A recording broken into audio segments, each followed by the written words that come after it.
Marie. You probably won't survive this, but in a good way. So, before you get comfortable, take a moment to like the video and subscribe, but only if you genuinely enjoy what I do here. Drop your location and the local time in the comments. I love seeing where you're listening from. Now, dim the lights, maybe turn on a fan for that soft background hum, and let's ease into tonight's journey together. You move deeper into the forgotten wing, following the faintest trace of steam. It snakes under the door of what used to be the women's quarters, a space that once echoed with silk rustle and whispered secrets. There's no electricity here, only a trembling candle flame that someone, or something, has kindly left lit for you. The air hums with that low, syrupy warmth that comes just before dawn. The first thing you see is a table, low, wide, and carved from pear wood. On it sits a celadon pot. Hairline cracks tracing the glaze like rivers on an ancient map. You reach out, fingertip trembling above the handle. It's still warm. The pot breathes. You swear it exhales. Somewhere in the dark, a bell chimes, a single clear tone that vibrates in your ribs, not your ears. They say that in the later Joseon period, the royal household held tea ceremonies not only for pleasure, but to maintain cosmic order. Each pour symbolized the harmony between heaven, earth, and man. But this isn't the polished ceremony you'd see in a museum display. This is the raw, nocturnal version stripped of spectators and poetry. You sink onto a faded cushion embroidered with chrysanthemums. The scent rising from the teapot is hauntingly familiar. Burnt rice, roasted barley, a whisper of smoke. Somewhere, a cat yowls outside the courtyard wall, and you remember a fact from school. King Jongjo, one of the more scholarly rulers of the 18th century, was said to prefer mild teas because the bitterness of green leaves reminded him too much about politics.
Steam curls upward, tracing delicate halos through the air before dissolving into the pale morning gloom. You watch it drift, hypnotized, until it begins to shape itself into the silhouette of someone kneeling across from you. She isn't fully there, just a shimmer of silk and patience. Her hands move with unhurried grace, sleeves whispering against the table. She pours without sound, and yet the hiss of water against porcelain echoes in your ears. You realize you've slipped into a place between seconds. The world outside, the neon Seoul skyline, the cars, the buzz of your phone has dissolved. Only the hush of tea remains. The ghostly woman gestures toward the cup before you, and you follow her motion. The tea is lighter now, pale gold rather than deep amber. It smells faintly of chrysanthemum and toasted grain, a fragrance that clings to your fingertips. You lift the cup, and she mirrors you. Together you sip. The liquid slides over your tongue, delicate, cool with the shadow of bitterness, the kind that doesn't scold, just lingers. You can almost hear her voice inside the silence. Do you know who watches the pour? And of course you don't. You blink, and the room reshapes itself. Suddenly, you're not sitting alone with a spirit. You're in the grand inner hall of the Joseon Court. The air is heavy with incense, the scent of sandalwood and magnolia curling through the lacquered screens. Lanterns sway gently above you, their silk coverings painted with cranes and tigers. The floor gleams like black glass, polished by centuries of careful feet. You're kneeling among a semicircle of courtiers, men and women draped in robes of deep indigo and scarlet. Every movement is deliberate, choreographed. Each breath is measured. You can almost feel the hierarchy in the air itself. The closer you sit to the host, the heavier the silence. At the far end of the table, a royal attendant in jade-green silk pours water from a kettle shaped like a dragon. The steam rises, drifting toward the rafters in a spiral. The courtiers don't dare look up. They bow their heads slightly, as if acknowledging the spirit of the water.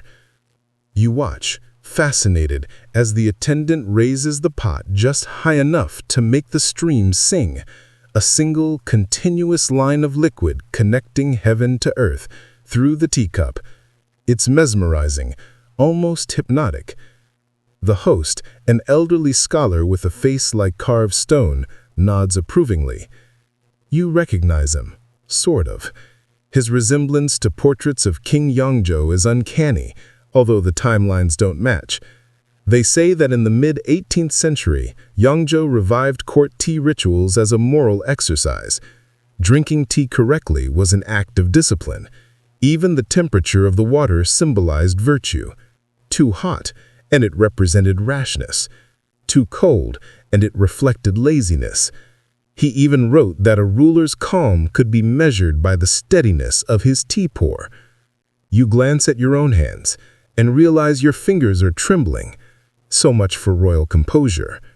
Across the table, the woman in silk, the same one from the shadows, smiles slightly.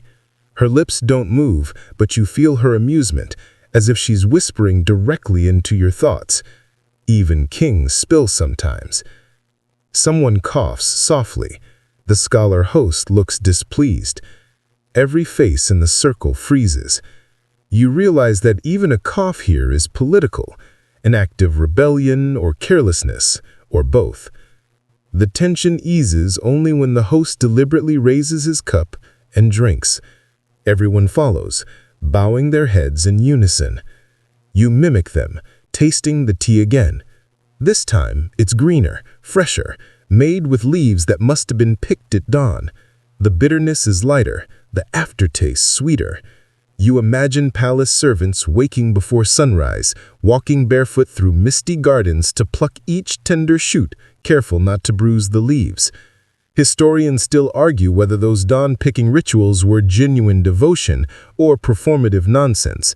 But here, watching the ritual unfold, you sense that there was something deeper, a belief that the first breath of morning was sacred, that it infused the tea with clarity.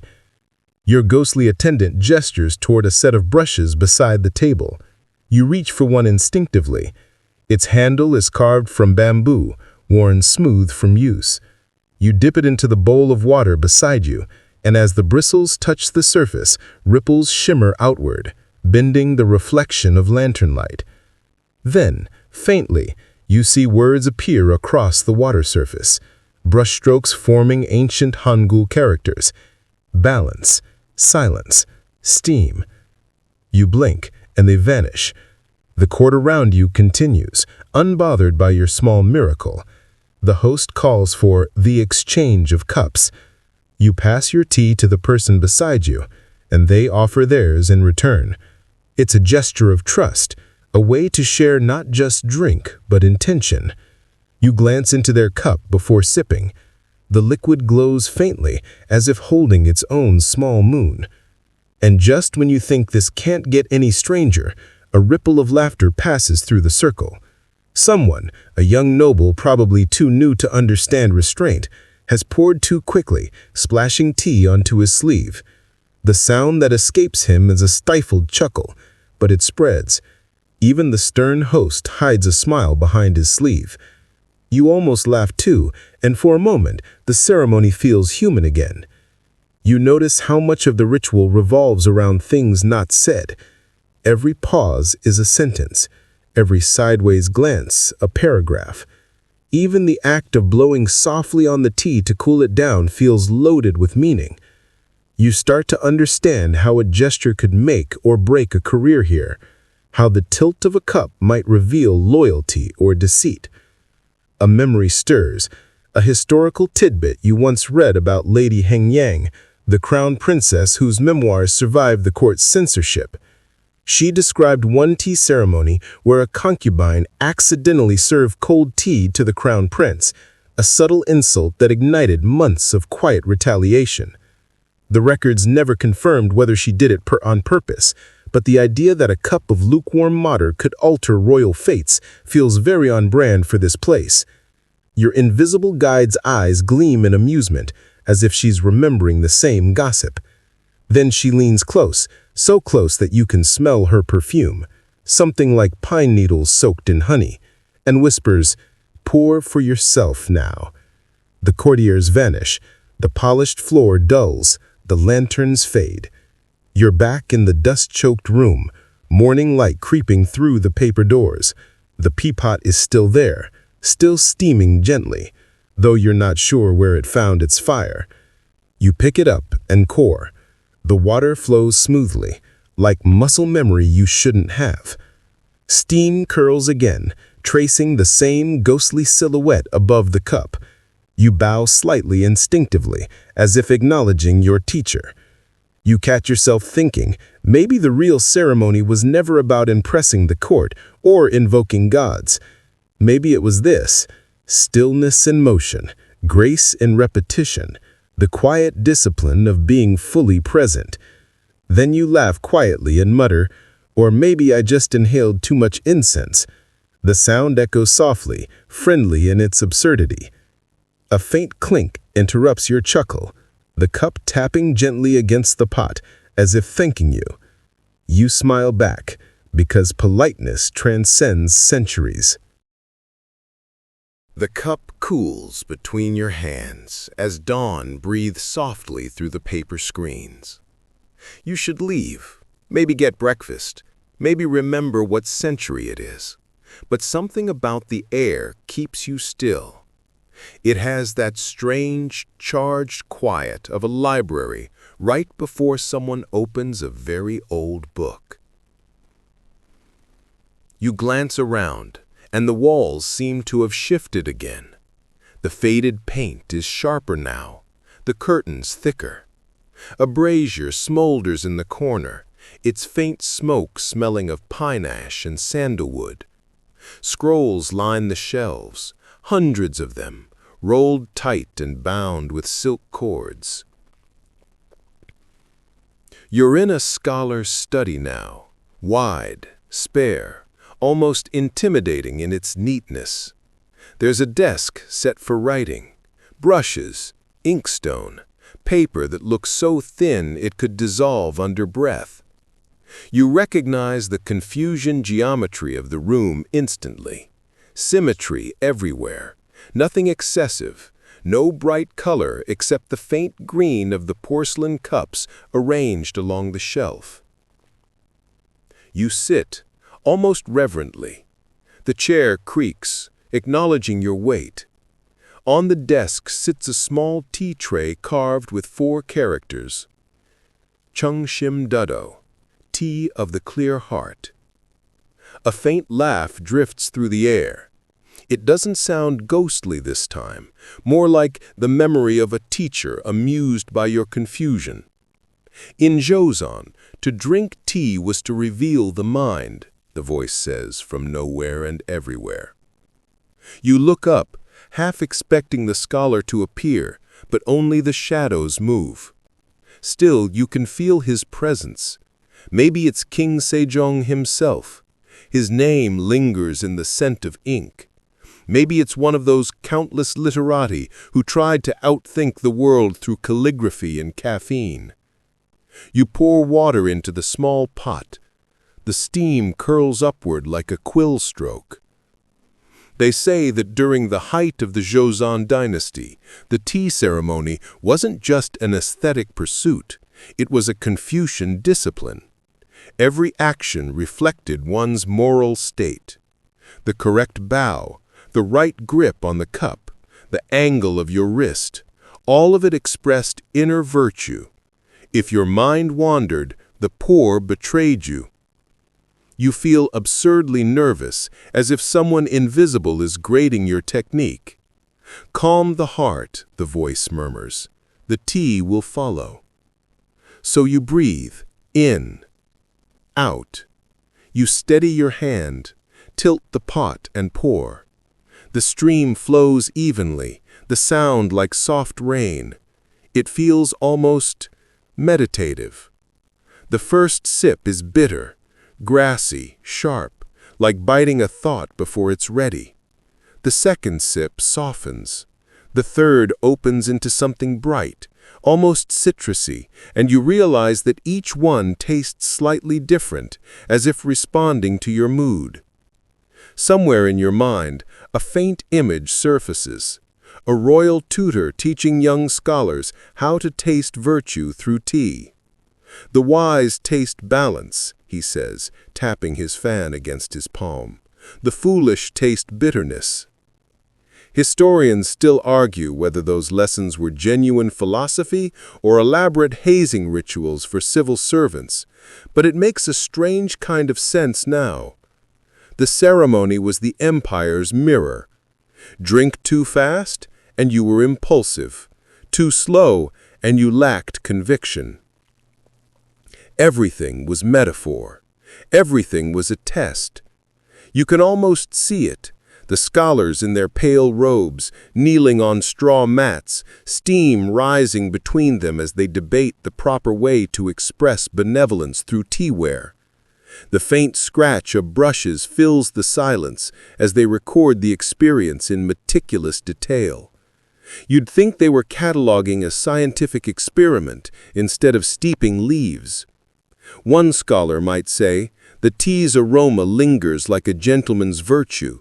Another would counter, no, the tea's clarity reveals the ruler's sincerity. And somewhere in the corner, a sleep-deprived assistant mutters, it tastes like wet grass. You smile despite yourself. Some things never change. Academics arguing over metaphors while the world keeps spinning. You run your finger along the rim of the teacup, tracing the fine crack that spiders across the glaze. It's warm, almost pulsing, as if the cup remembers every hand that's ever held it. You think about how much of the Joseon worldview centered on restraint, how every gesture, every flavor had to be balanced between extremes. Moderation wasn't just moral, it was art. You take another sip. This time the bitterness lingers just long enough to remind you that perfection is boring. The scholar's voice hums faintly in your ear again. To drink tea without reflection is to drink water. You nod, half out of respect, half because he's right. You glance at one of the scrolls nearby. It's been left slightly unrolled, a rare breach of order. The calligraphy reads, "Silence between sips reveals the truth of sound."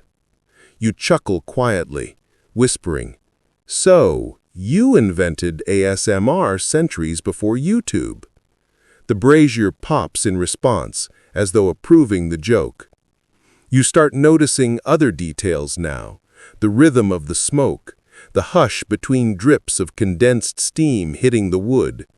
Everything around you has cadence. Even the stillness moves. You wonder how often the palace scholars used tea to talk about things they couldn't discuss openly. Maybe the ritual gave them cover to criticize policy in the language of flavor. "This year's blend is too bitter, Your Majesty," might have meant, "Your new tax reform will ruin us all." That thought makes you grin. Imagine entire political debates happening in slow motion over porcelain cups. The scholar's voice deepens. "We drank to see clearly, not the future, but ourselves." Your reflection wavers in the tea's surface. The you staring back looks calmer, older, almost regal. You wonder how many cups it takes to dissolve the line between guest and ghost. Then a flicker of light. The walls shimmer again and the study begins to dissolve. You're suddenly surrounded by courtiers once more, but now you're the one kneeling in the scholar's position. Across from you sits a young prince, nervous, fidgeting, trying too hard to look wise. You realize this is a memory, or maybe a reenactment. Your hands move on their own, pouring tea with practiced calm. The prince watches every gesture as if the kingdom depends on it. And maybe it does. "Watch the pour," you tell him softly. "When the stream breaks, so does the mind." He nods seriously, but you see his fingers twitch. You hide a smile. Even in a dream, tutoring royalty feels like walking a tightrope between reverence and exhaustion. As the tea cools, you hear a faint argument echoing from beyond the room. Two unseen scholars debating whether the act of brewing can lead to enlightenment. One insists it's a path to serenity. The other calls it self-indulgent nonsense. The debate grows louder until it fades, leaving behind only the quiet hum of steam. You laugh under your breath.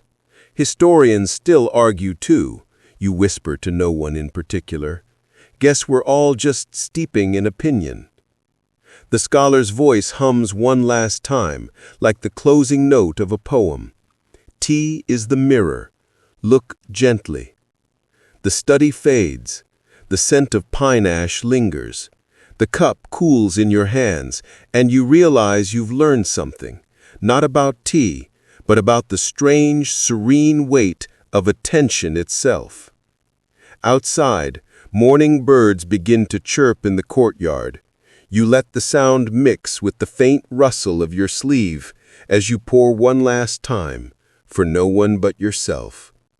The steam rises, and you exhale with it. For once, you feel perfectly balanced. The room exhales as you rise, your knees protesting from the long kneel. You half expect the palace to fade away again, dissolve into some metaphysical mist. But no, it stays solid this time. The scholar's study opens into a long, bright corridor, sunlight filtering through latticed windows. The light cuts across the floor in perfect golden rectangles, the same precision that marked every royal motion. You follow the glow, and soon the scent of porcelain dust and camellia oil begins to drift toward you. Somewhere ahead, someone is polishing teaware. You turn a corner and find yourself in a chamber that looks more like an art gallery than a kitchen. Shelves upon shelves of teapots, bowls, cups, and trays, each more exquisite than the last. A single servant, No, not quite human anymore, moves silently through the rows. She's translucent, her hanbok shimmering with blue and pearl hues, as though stitched from morning mist. Every movement she makes is deliberate, reverent. She bows slightly as you enter, her eyes meeting yours just long enough to convey welcome without words. You look around in awe. These aren't simple tea sets, they're declarations of status. Celadon glows beside white porcelain from bunching kilns, each piece shaped to reflect its owner's taste and their political alliances. In the Joseon Court, you realize, even a cup could start a war. "Choose one," the attendant says. Her voice sounds like the ring of crystal. You hesitate, scanning the shelves. Some cups are plain, others ornate enough to blind a magpie. One, a deep green celadon with the faintest lotus carved in relief, catches your eye. You reach for it, but the attendant raises a hand. "That one," she murmurs, "belonged to Queen Inoki. She used it the night she learned her son had been poisoned." You freeze. The cup glimmers faintly under the light, innocent as spring rain, yet suddenly heavy with history. Maybe something less tragic?" you mutter, half joking. A smile ghosts across her lips. "In this room, there is no such thing." She guides you instead to a simpler piece, a white porcelain cup with a hairline crack running through its rim. Imperfect, but loyal. You hold it carefully. The porcelain feels alive, warm despite the chill of the air. Didn't they think cracks were bad luck? Sometimes, but sometimes a flaw tells the truth about its maker. The statement hangs in the air, and you get the sense she isn't just talking about pottery. You notice now that each piece has a small wooden plaque beneath it, inscribed with the name of the royal or scholar it once served. King Sukjong, Queen Junsun, the Crown Prince Sado. His teacup is missing, the space it once occupied filled only with dust. Historians still argue whether his absence in the surviving records was deliberate erasure or simply the result of time. You can imagine the palace archivists deciding that silence was safer than truth. After all, porcelain breaks, memory cracks. You set your chosen cup on a tray, and the attendant pours from a pot that looks like sculpted mist. The liquid inside shimmers silver, carrying the faint scent of pine resin and something faintly metallic. You take a sip and nearly cough. It's shockingly strong, like drinking clarity itself. "This tea," the attendant explains softly, "was brewed for decisions, treaties, betrayals." The aftertaste lingers, bitter, floral, honest. You can almost taste the tension of centuries.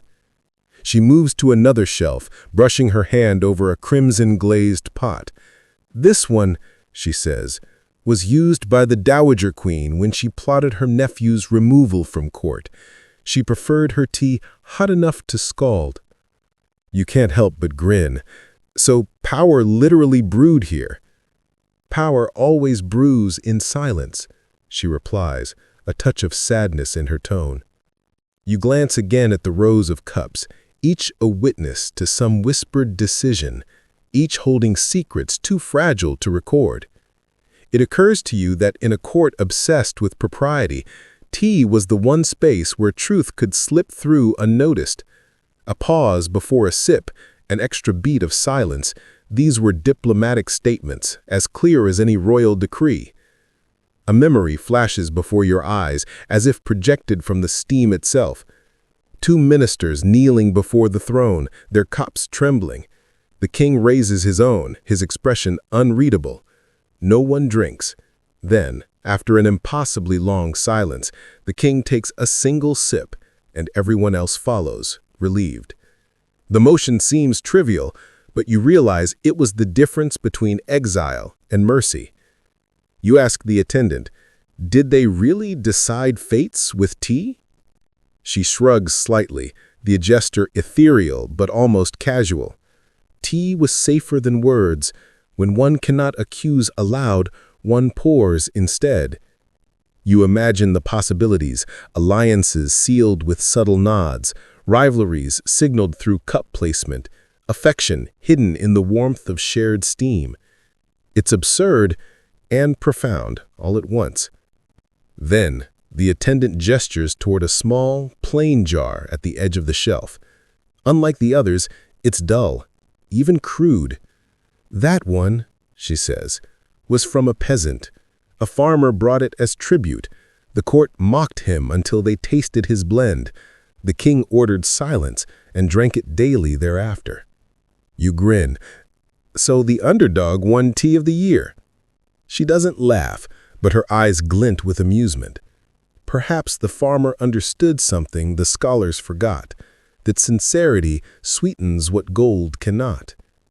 The chamber feels warmer now, the light softer.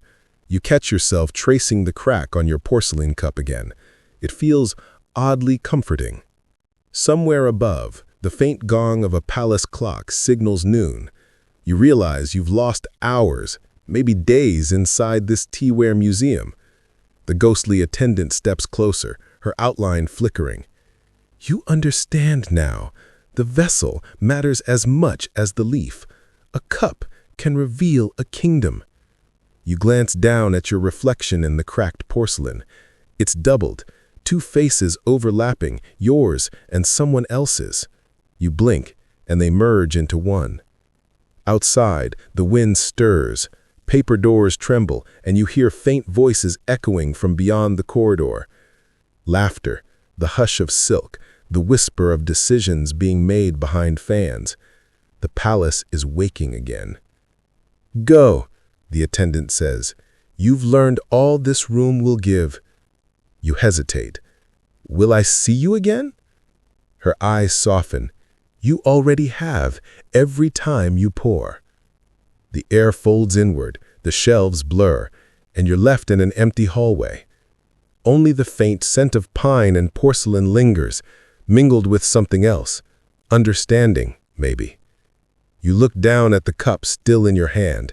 The crack gleams faintly, like a seam of light. For a moment, you think you hear her voice again, almost playful this time. "Don't drop it." You smile. No promises. And with that, you walk toward the next chamber, where whispers of politics, power, and brewed allegiances wait behind the next paper door. The corridor narrows as you walk, the light dimming to a soft amber glow. The air thickens with something older than incense, like rain-soaked silk and the faint metallic tang of nostalgia. You follow the sound of gentle humming, a tune that wavers between lullaby and lament. It pulls you toward a door carved with the image of a full moon over rippling water. When you slide it open, the room beyond feels inhabited. A pale shimmer dances along the floor. The brazier in the corner burns low, casting lazy spirals of smoke. At the center, kneeling by a small round table, is a woman in white silk. Her figure hazy, her movements fluid as candlelight reflected on water. You recognize her immediately, the attendant spirit, but younger this time, her face less sorrowful. Her hands move automatically, muscle memory guiding her through motions she's repeated for centuries. "You returned," she says softly, though she never looks up. "I guess I'm bad at staying away from haunted tea parties," you reply, half a smile breaking through the tension. The spirit chuckles, a sound so faint it could be mistaken for the crackle of burning pine. "Then you're the right student for what comes next." She gestures to the empty cushion across from her. You kneel, the floor cold even through the layers of woven mat. The air hums with expectancy, as if the palace itself is holding its breath. "This," she whispers, "is the imperial sequence, the ritual no mortal has performed since the Imogen War." You swallow, your throat dry. "Why me?" She doesn't answer right away. Instead, she lifts a teapot, one you haven't seen before. It's carved from jade, impossibly smooth, glowing faintly from within.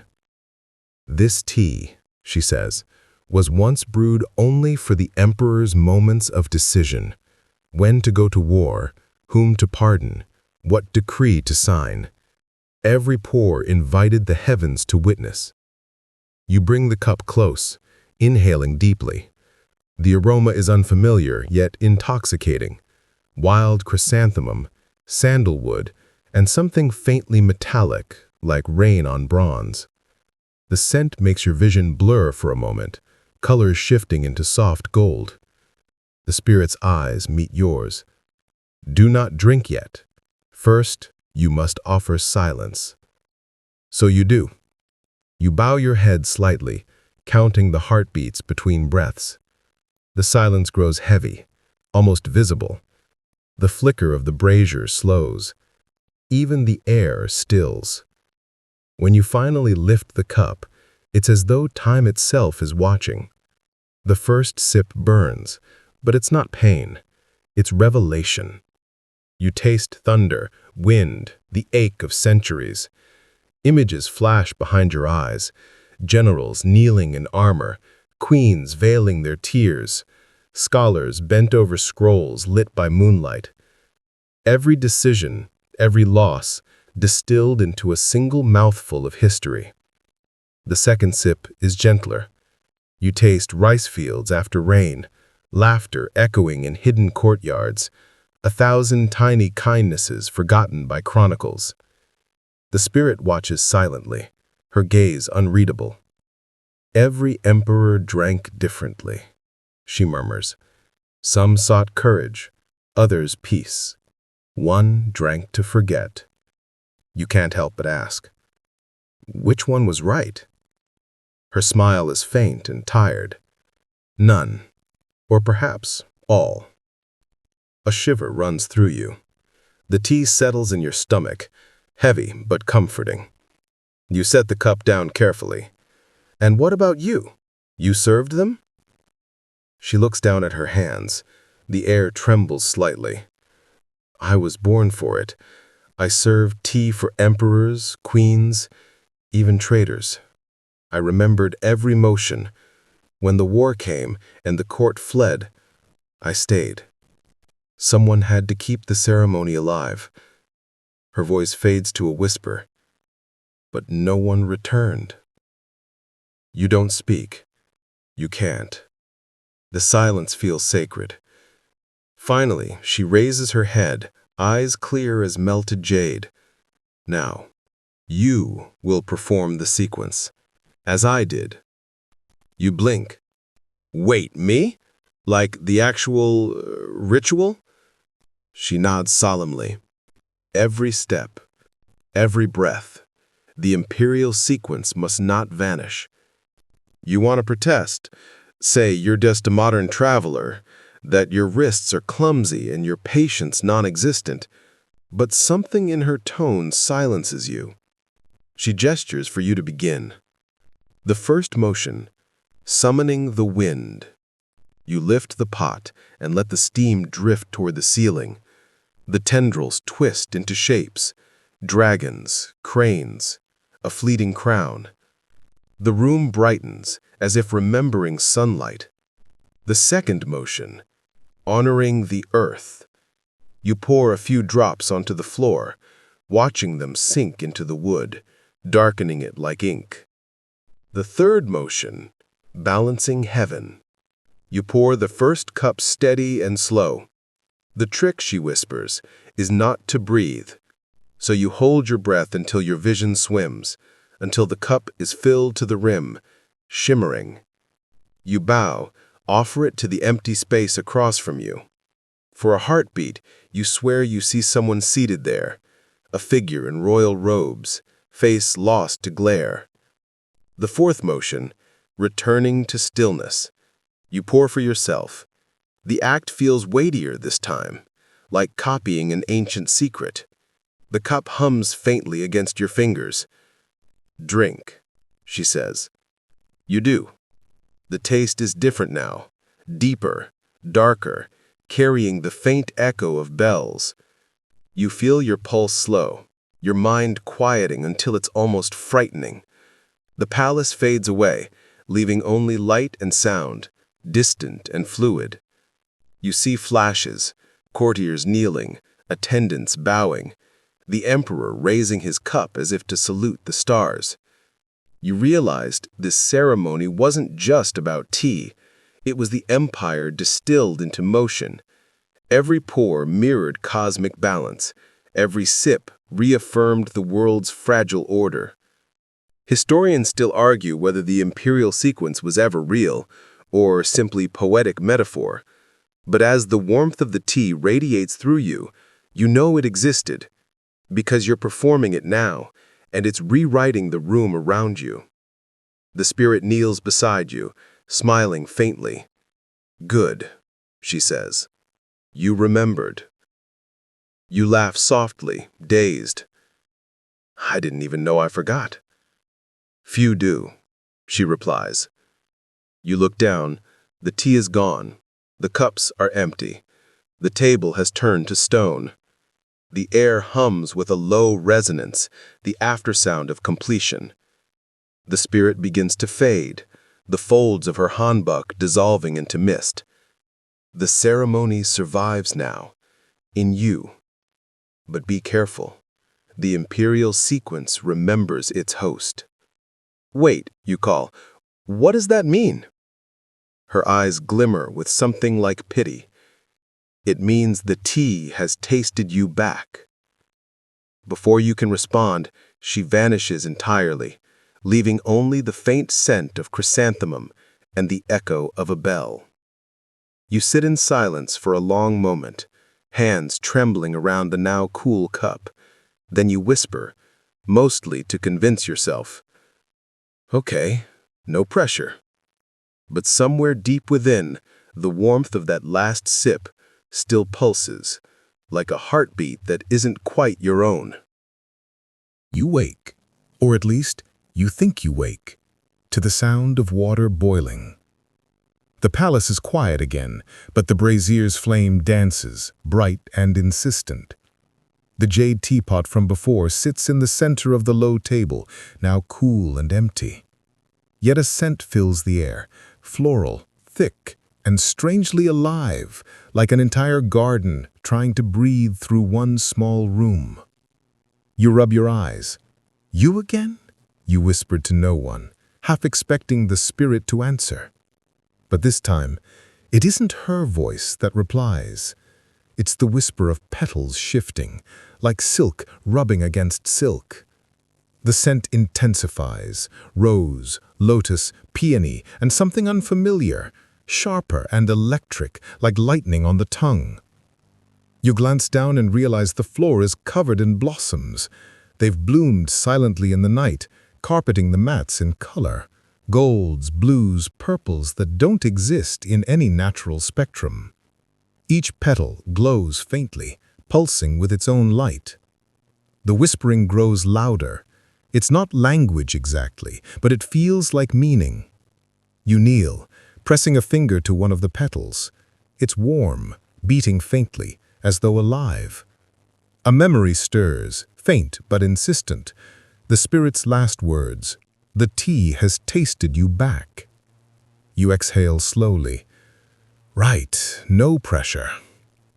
When you reach for the jade pot, it's no longer jade. It's porcelain now, thin and luminous, painted with shifting motifs that seem to watch you. You lift the lid and find not leaves, but a swirling mass of petals, dew and light. They move together like a school of fish, forming brief, delicate shapes. A crane, a moon, a woman's face. There's a folded piece of paper resting atop the rim. It's old, the ink faded, but still legible. The tea of 10,000 petals. Brew once, remember all. Below that, in finer script, brew twice and forget what was never meant to remain. You let out a breathy laugh. Well, that sounds like a terrible idea. But of course, curiosity is stronger than reason. You set the paper aside and reach for the water jug. It's full now, though you don't remember refilling it. Steam curls from its mouth, warm and sweet. As you pour the first stream into the pot, the petals rise, as if greeting the heat. The air shifts, the room stretches wider. You can feel something unspooling through time, an ancient rhythm reawakening. The scent of the brewing tea deepens into something transcendent. You catch flashes of other places, an empress's garden at dawn, a scholar's veranda after the rain, a monk's lonely cup beside a frozen stream. Every petal seems to carry a story. The first fact that anchors you. Historians agree that during the late Joseon period, the royal kitchens did indeed experiment with complex floral teas, using rare combinations to mark special festivals. Chrysanthemum and camellia were common, but legends speak of teas brewed from 100 or more blossoms, each with symbolic meaning. But this, 10,000 petals, is something else entirely. You lift the lid, steam billows out, swirling upward and taking shape. A woman's silhouette, regal and serene. For a fleeting second, you recognize her. Queen Minjung, the controversial dowager who ruled through her son. She holds a teacup that flickers like a flame.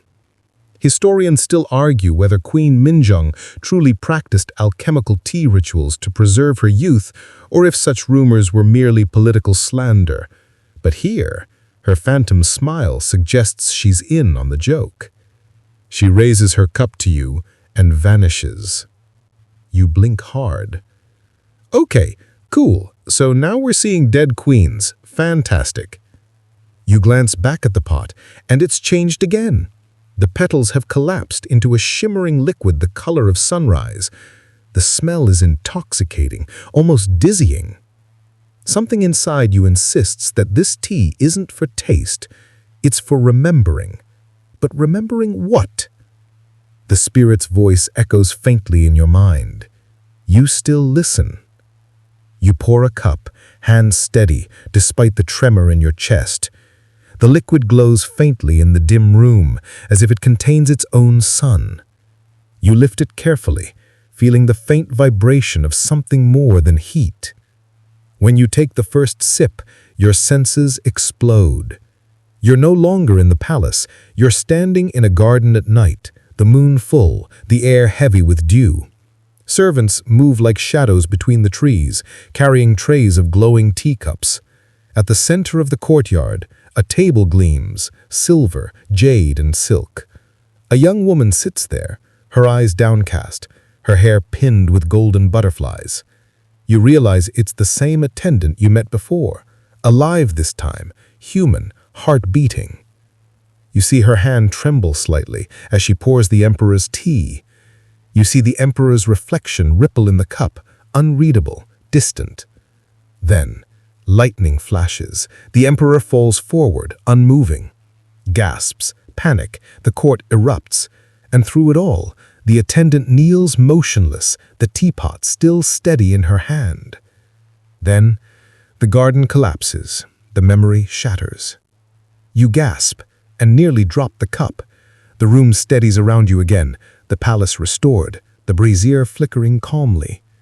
You whisper, "She killed him." Or maybe not. Maybe the tea did. Or maybe he died long before the cup reached his lips. Historians still argue whether that particular emperor was poisoned or succumbed to illness, but you've seen the moment, and it refuses to settle into fact. The tea hums softly, expectant. You take another sip. Now you're in a mountain monastery, where monks in rough robes chant over steaming bowls. The air smells of pine and smoke. A young monk watches the pot intensely, muttering a prayer about balance through forgetting. He glances up and stares straight at you. "You shouldn't be here," he says. Before you can reply, everything folds in on itself again. You set the cup down with a trembling hand. Okay, no more psychedelic history trips for tonight. But the tea ripples again. The scent sharpens, turning almost metallic. You realize it's not finished with you. You pour another cup, knowing you shouldn't. You drink anyway. This time, there's no vision, just sensation. Warmth spreading through your veins, the steady slowing of your thoughts. You feel every nerve quiet, every memory softening at the edges. You remember your first day here, the courtyard, the moonlight. But already the details blur, replaced by the faint shimmer of petals in the dark. You set the cup down gently. The petals in the pot have turned white, faintly translucent like ghosts of themselves. You whisper, "So, brew once to remember, twice to forget." You glance around. The palace is silent, but something feels subtly different, like you're no longer in the same place. The air is softer, thicker with scent. You notice faint handprints pressed into the lacquered table as though invisible guests just departed. Somewhere in the distance, a string instrument hums, a slow, aching tune that rises and fades, like a breath. The warmth in your body deepens, becoming something like nostalgia. You can't remember who first told you about this palace. You can't even recall your own name. But you can remember every movement of the tea ceremony, the imperial sequence, the feel of jade and porcelain, the quiet between breaths. It's as if those memories have replaced your own. You laugh weakly. Guess the tea works both ways. Outside, dawn is trying to break, but the sky refuses to change color. You stand, unsteady, and whisper to the empty room, "If you're still here, thanks for the lesson." No answer comes. Only a single white petal drifts from nowhere and lands gently in your empty cup. You watch it dissolve into nothing. The silence in the room becomes so absolute that you can hear your own pulse, a slow, deliberate rhythm echoing somewhere beyond your body. The empty cup trembles slightly in your hand, and before you can set it down, a faint ringing sound ripples through the air. It's not coming from the brazier, nor the wind that somehow seeps through sealed walls.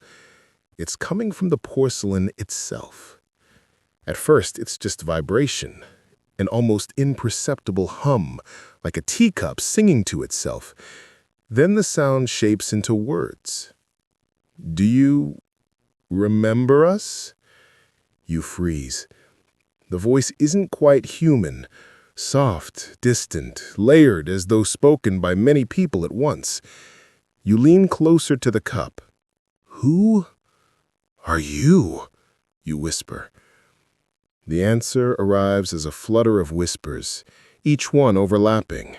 Some are shy, others mournful. "We are what was poured. We are what was spilled."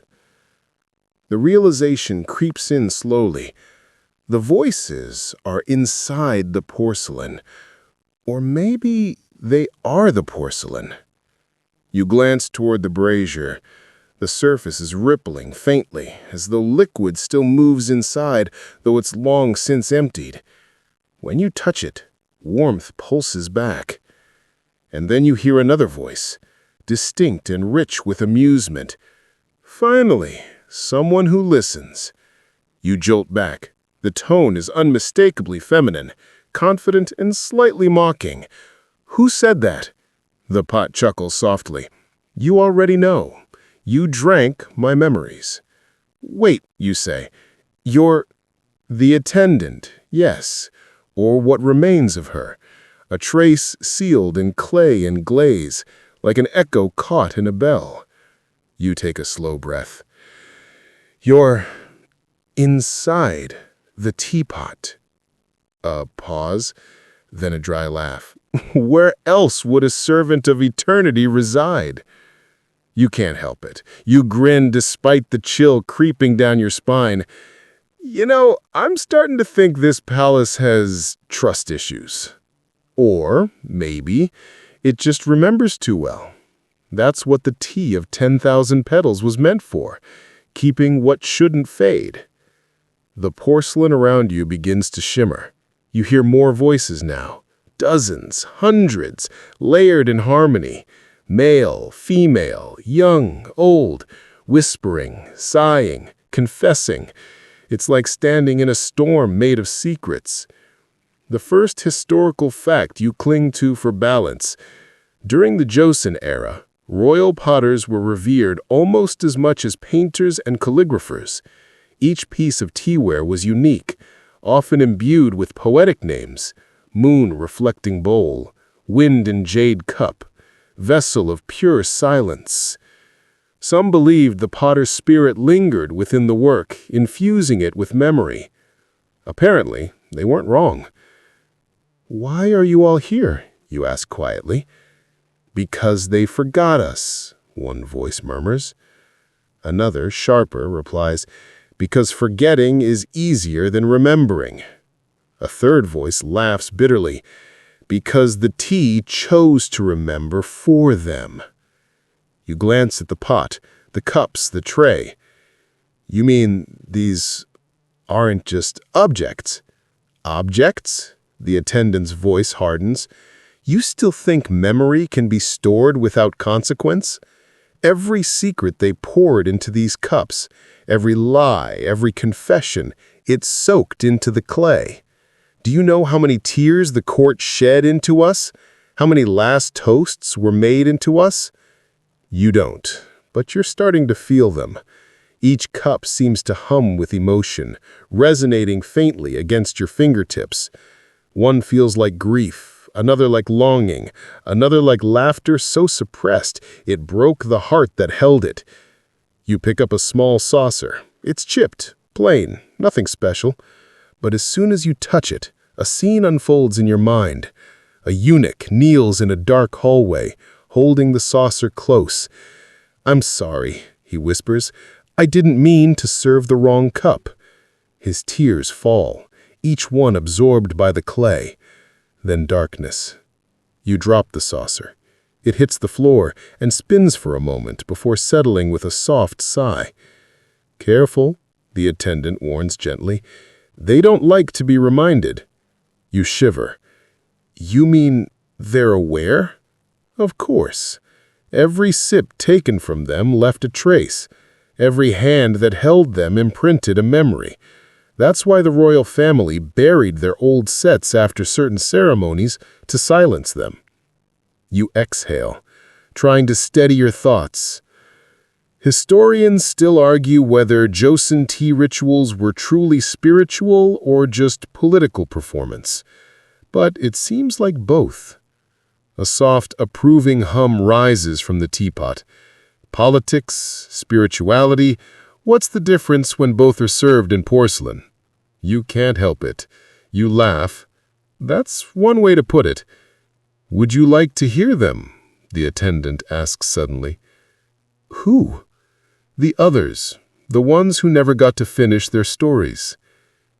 You hesitate, then nod. "Yeah, let's hear them." The room darkens. The brazier's flame narrows to a single thread of light.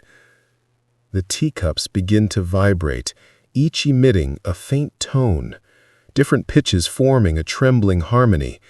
Then the whispers rise again, clearer now, weaving through the air. A young woman's voice. "He promised he'd return before the cherry blossoms fell." A man's voice. "I replaced his cup with mine. No one noticed." Another voice, almost childlike. "They told me not to speak, so I spoke to the tea." Each confession blooms and fades, leaving behind the echo of its emotion. You sit perfectly still, afraid to breathe too loudly. The attendant speaks again, softer this time. "These are fragments, leftovers of lives spent in silence. The ceremony gathered them, and the tea preserved them." You whisper, "And now?" "Now, they're choosing you to carry them." That stops you cold. "Excuse me? What?" The hum of the porcelain intensifies. The heat builds around your hands.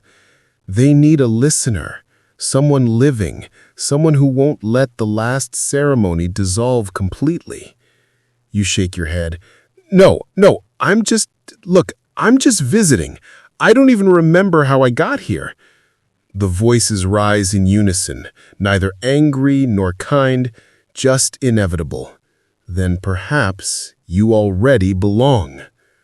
For a heartbeat, you think the cups might crack. Instead, the sound softens, transforming into a low, harmonious resonance.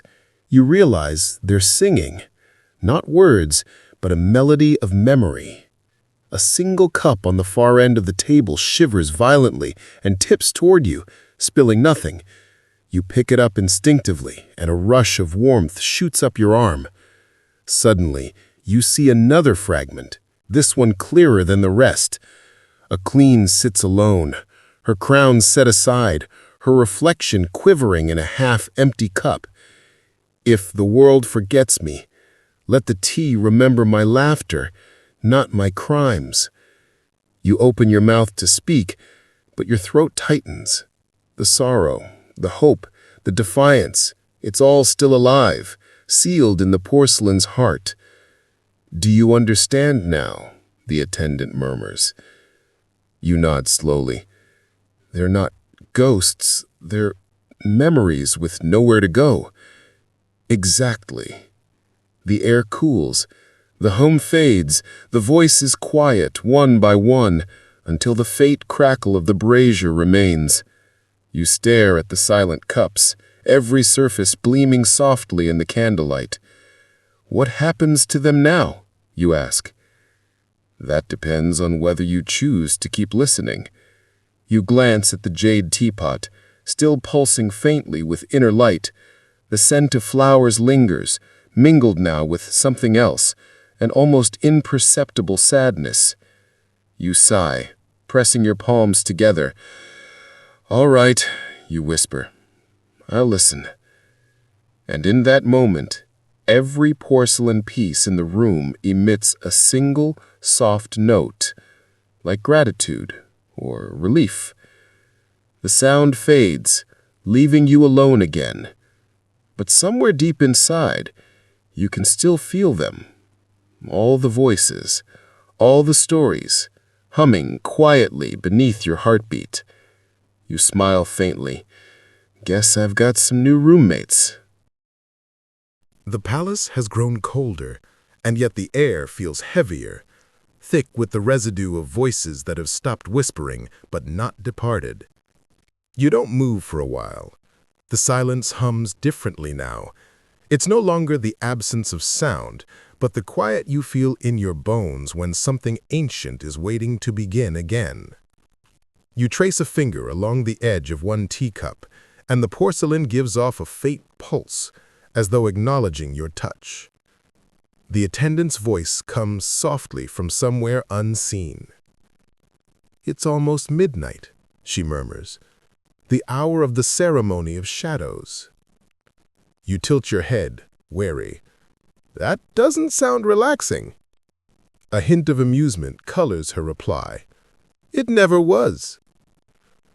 You inhale slowly, catching the faint aroma of extinguished incense and something colder beneath it. Moonlight, maybe, if moonlight could have a scent. What happens during it? "The ceremony of shadows," she says, "was performed only when an emperor died, but his spirit refused to depart.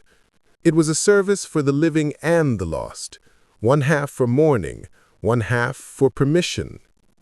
You glance around. Permission for what? For silence to speak. You decide not to ask for clarification. The words themselves seem to bend the air. You notice that the once bright brazier now glows with blue flame. The light touches the teacups, and their porcelain darkens to smoky gray, patterns rising across their surfaces like ink blooming through water. They're changing, adapting to some ritual logic you can feel more than understand. The air stirs, and the doors at the far end of the chamber slide open by themselves. Beyond lies a long hall lined with tall screens painted in shades of dusk.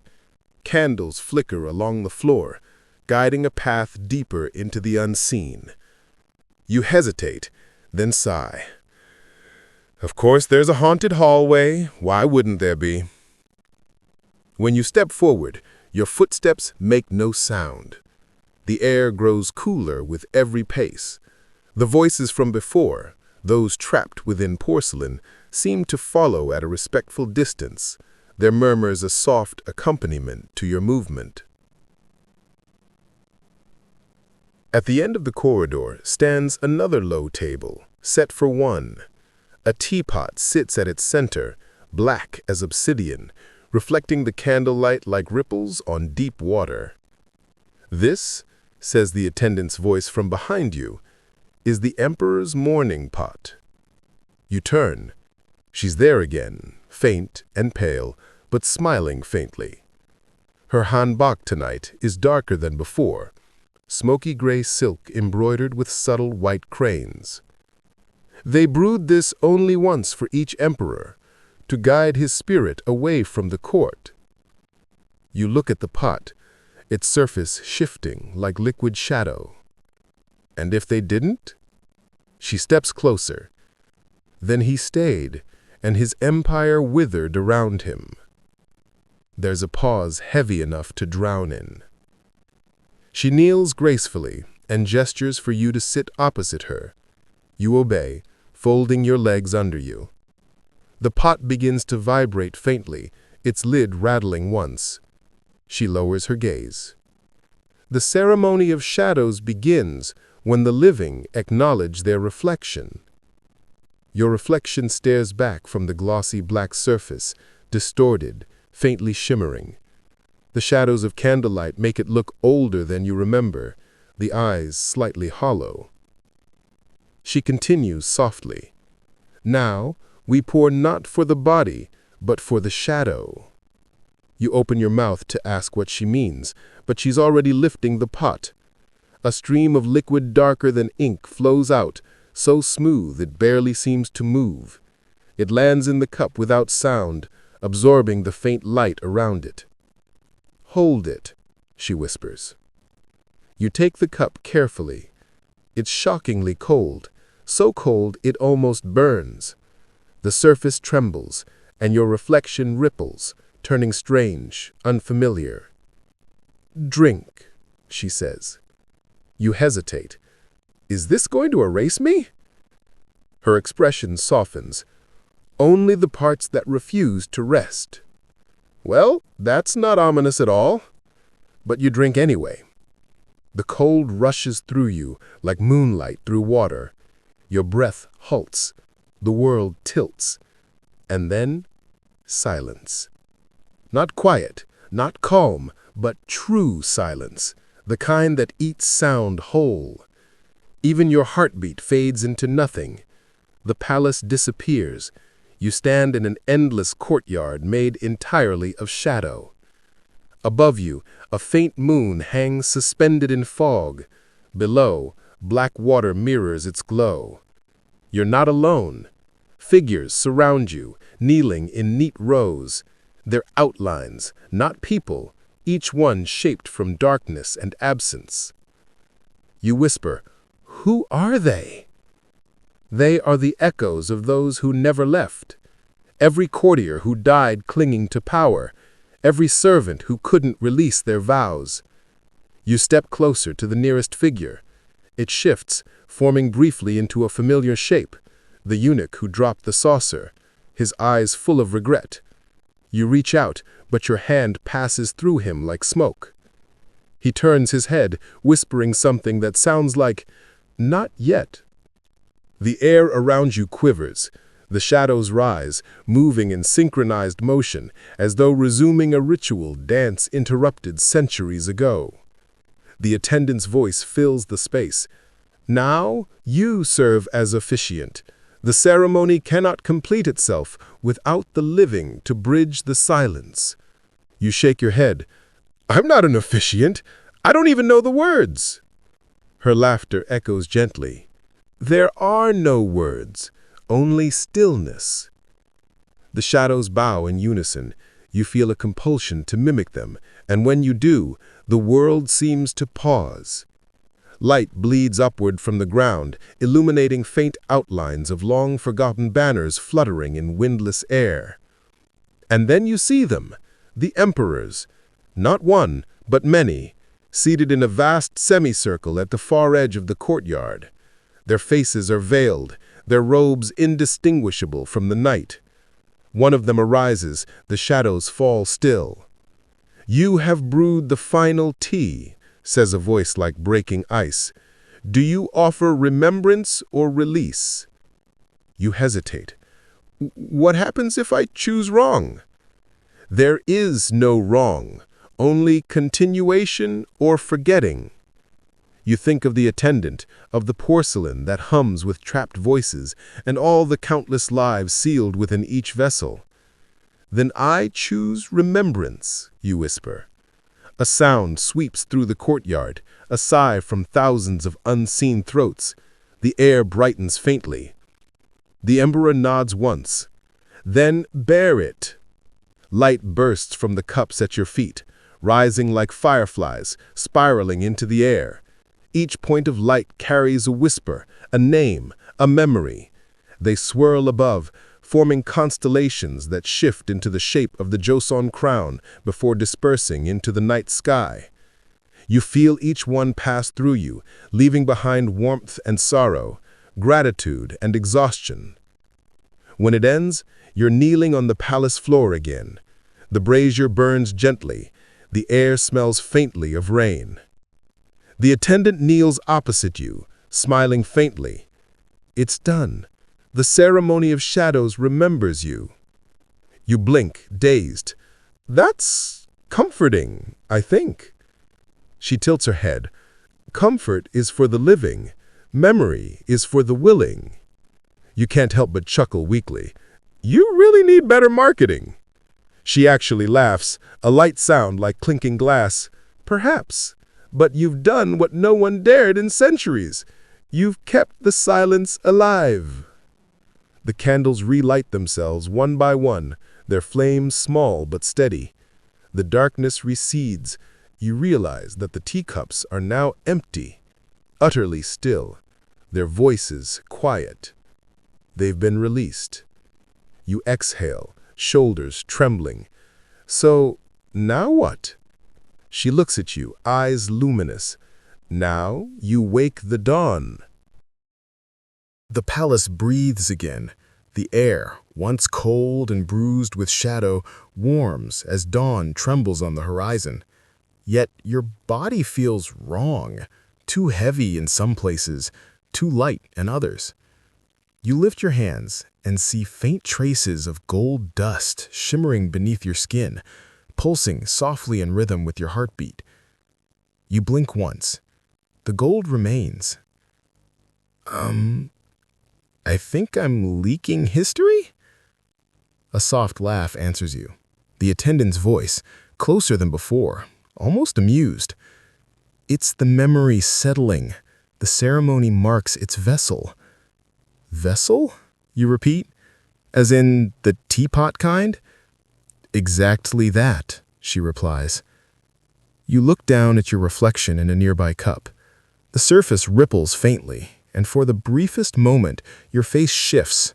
Not older, not younger, but other. A shadow flickers across your eyes, something ancient and serene. You set the cup down quickly. "Yeah, okay, that's not unsettling at all." The attendant materializes slowly across from you, her form sharper this time, her outline steady. The air hums faintly around her, as if she's drawing strength from your confusion. "You've done what no one else has. You've remembered too much." "That's not comforting. I am all for emotional growth, but my reflection just tried to dethrone me." She smiles faintly. It's natural. The ceremony consumes as it preserves.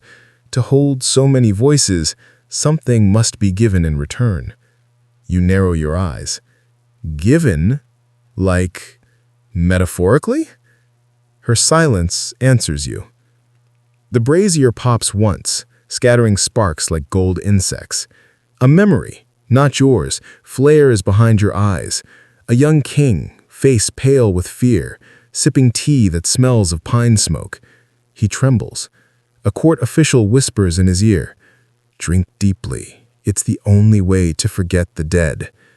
The scene vanishes, leaving you breathless. You wipe your mouth unconsciously, as if you've swallowed more than air. "That was one of the last emperors," she finishes softly. "They say he never slept again after that cup."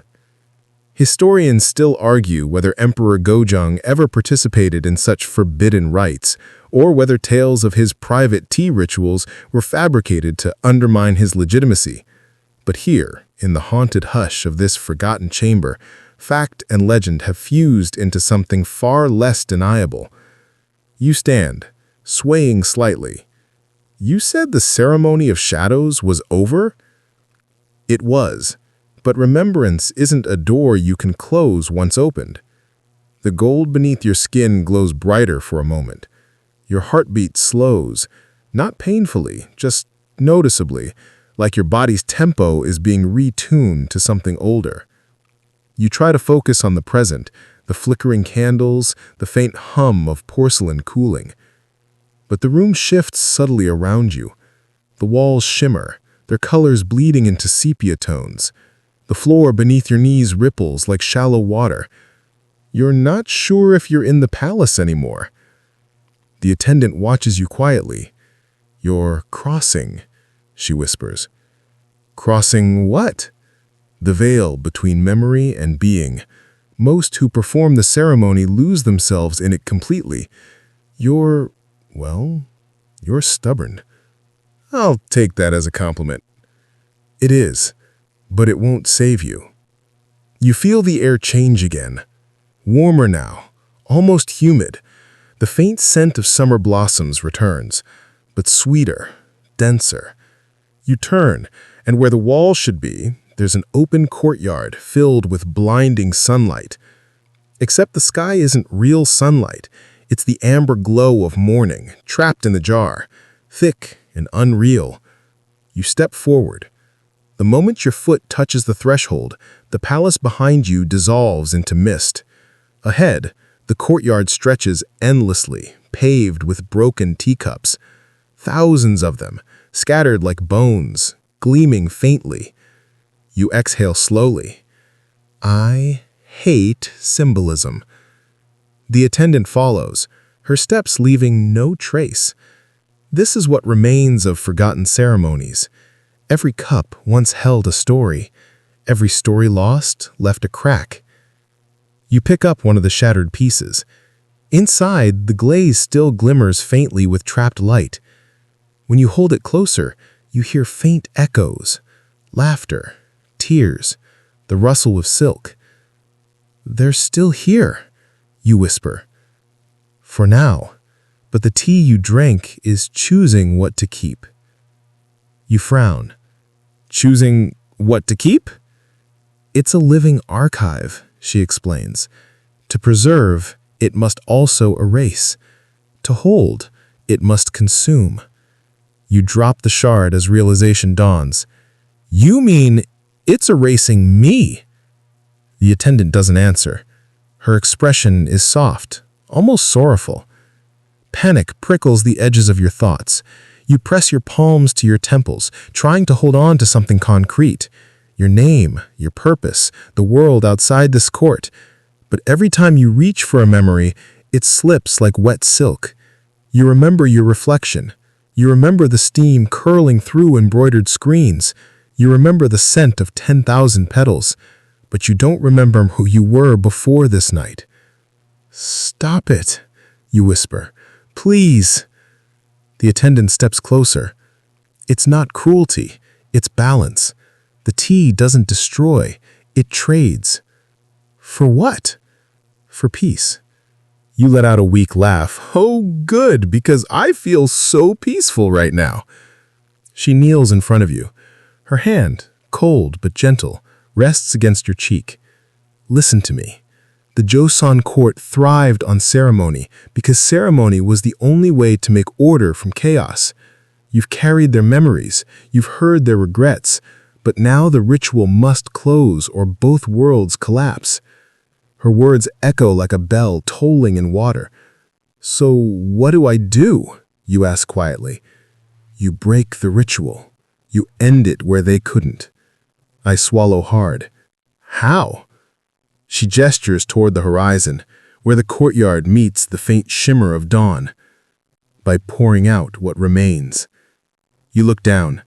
In your hands, a cup has appeared, smooth, translucent, filled with liquid light. The warmth is both comforting and terrifying. If you pour it out, the memories will scatter, the voices will fade, the court will sleep. And if I don't? Her gaze sharpens. Then you'll take their place. The choice sits heavy in your chest. You glance again at the shattered teacups scattered across the courtyard, each a fragment of someone who couldn't let go. The cup in your hand trembles, as if aware of your indecision. You take a deep breath, steadying yourself. I never signed up to be an immortal tea archive, so sorry everyone. You lift the cup high. The liquid light sloshes once, catching 1,000 reflections.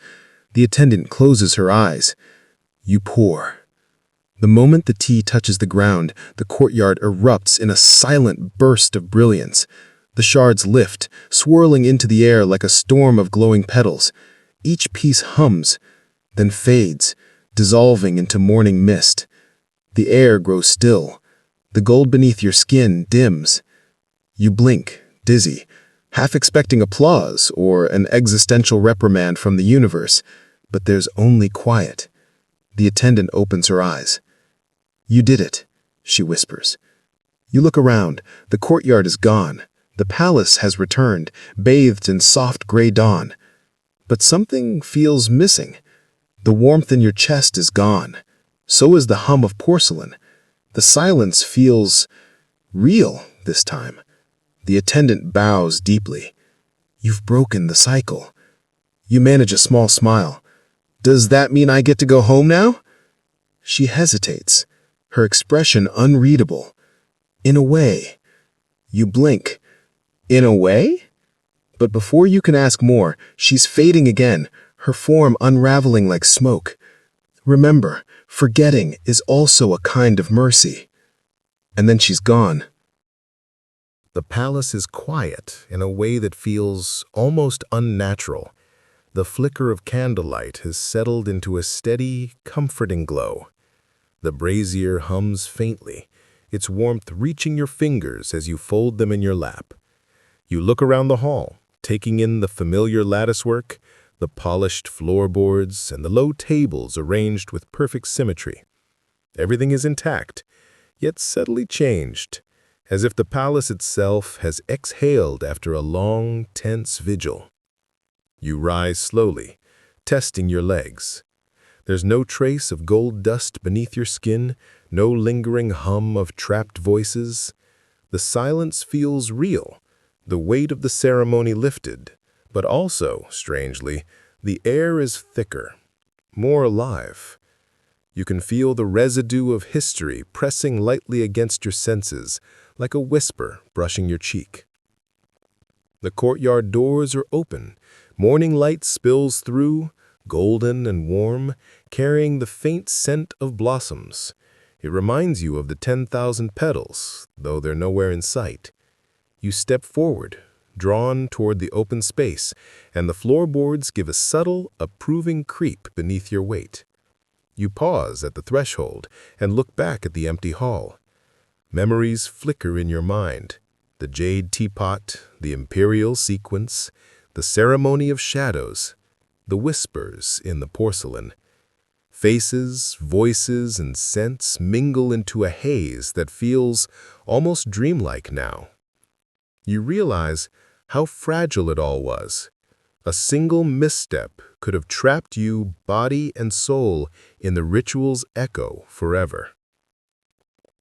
Historians still argue whether some of the palace's forgotten tea rituals were literal ceremonies or metaphorical allegories for power, memory, and control. Standing here now, you know both are true. History can be measured in cups, but it is also etched into the air itself, waiting for someone to breathe it into life. The attendant's voice drifts faintly, though she is nowhere to be seen. The tea remembers, so do you. But now, it rests. You exhale. The palace seems to agree, a low, distant creak of wood like a satisfied sigh. You walk slowly through the hallways, brushing fingers over carved doors, tracing the subtle imperfections in the tiles. Even the smallest details feel meaningful now, as though each holds the memory of a person long gone, but not forgotten. Outside, the gardens are waking. Dew clings to the leaves, shimmering in the morning light. Birds stir, their songs hesitant, as if testing the air for echoes of the past. You step onto the path of crushed gravel, the sound crisp underfoot. The world beyond the palace feels both enormous and intimate, as if every leaf and stone holds the weight of centuries. You pause at a small pond. The water is still, reflecting the sky and trees with perfect clarity. Leaning closer, you notice the faintest ripple, as though the water remembers a breeze that has long since passed. You realize that the palace, the tea, the rituals, they will always exist somewhere between memory and silence. You carried them through the night, and now they settle quietly within you. A gentle wind brushes your face. You close your eyes and feel it on your skin, warm and insistent. For the first time, you let yourself relax completely. There is relief in this quiet, a deep, almost sacred calm. The lessons of porcelain, petals, and shadows linger, but they no longer press or haunt. They merely exist, gentle and patient. You open your eyes and smile softly, the morning stretching out before you like a promise. Every step forward is lighter now, the weight of remembered voices tempered by the peace of release. You walk along the garden path, feeling the sun on your shoulders, the fragrance of blossoms in the air, and the quiet assurance that some ceremonies must remain in memory to keep the present alive. The palace behind you rests, empty yet enduring, a place where the echoes of forgotten tea rituals will persist only as long as someone remembers to listen. You have listened, and now it's time to let the world resume its natural rhythm, one breath, one step, one quiet sip at a time. The morning lingers softly, a gentle tide of warmth and light. You walk slowly through the gardens, feeling the subtle weight of history balanced delicately with the present. The petals of the blossoms are faintly damp from dew, glimmering as though sprinkled with gold dust. You take in the scent, floral and earthy, letting it settle into your lungs, and each breath seems to carry away a little of the night's lingering tension. The palace itself stands quiet, patient and timeless. Its walls no longer pulse with trapped voices, and yet there is a subtle hum of memory embedded in every surface, like a song only you can hear. You brush your fingers against a carved wooden door, feeling the smooth curves, the imperceptible imperfections, and you realize the building remembers too, its stories etched in every grain. Every step forward is deliberate. You feel the texture of the gravel beneath your shoes, the whisper of wind against your skin, the faint warmth of sunlight on your face. Even the shadows seem softer now, stretching lazily, unhurried. There is comfort in the pace, a reassurance that the world continues gently, patiently as you move through it. The memories of tea, The imperial sequence, the ceremony of shadows, the 10,000 petals rest within you like sediment in water. They are present, but they do not demand attention. You carry them quietly, aware, yet undisturbed, and each inhale and exhale grounds you in the now. As the breeze lifts, carrying the scent of blossoms toward distant trees, you feel a calm certainty. The night's lessons, the voices of those long gone, the delicate ritual of remembrance, they all fade into soft echoes, leaving only the tranquility of morning, the warmth of light, and the gentle rhythm of your own heartbeat. You pause for a final moment, letting the air fill your lungs, letting the light fill your eyes, and allow yourself to simply be.